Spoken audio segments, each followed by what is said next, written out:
This is Fred. He's a svelte 45 inches with a smooth gliding tip and an ergonomic handle. She's very passionate about disability issues, she's very knowledgeable about disability issues, and she's incredibly persuasive. One is not an advocate out of the womb. I think as a good advocate, you need to understand both sides of the issue. She does her advocacy in a way that's not alienating, and so I think she wants to work with people to try to reach solutions that make sense. She's good at educating folks with disabilities on what their rights are. Not only for her, but the broader disability community. Somebody has to work to make that change. It doesn't happen automatically.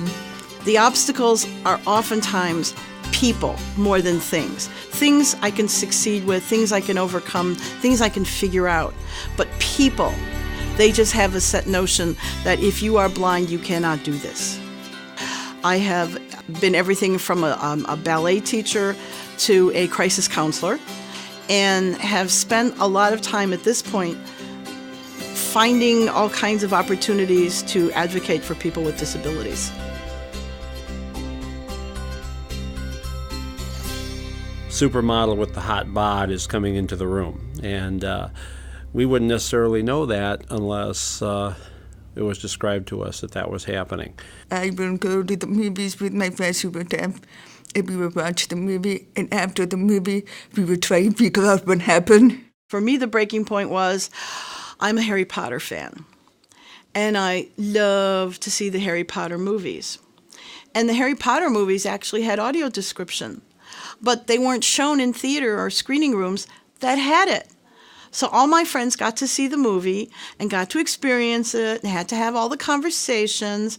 And I couldn't because we had to wait till the theater decided to put it in Theater 13 so I could see it. Illinois was one of the worst states with regard to access to movie theaters for people with disabilities. At the time we began this case, there were only 2 screening rooms in the entire city that provided audio description. After maybe a few years ago, theater started providing one show or maybe 2 shows that would be captioned. They would say, oh yes, we have that equipment. They'd give me the equipment. I'd sit down in the theater, and it was for enhanced hearing, not audio description.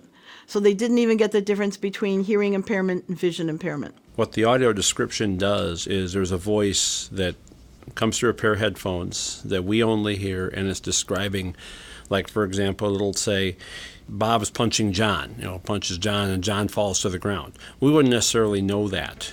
EFE is there to hear our concerns. They are our legal guides.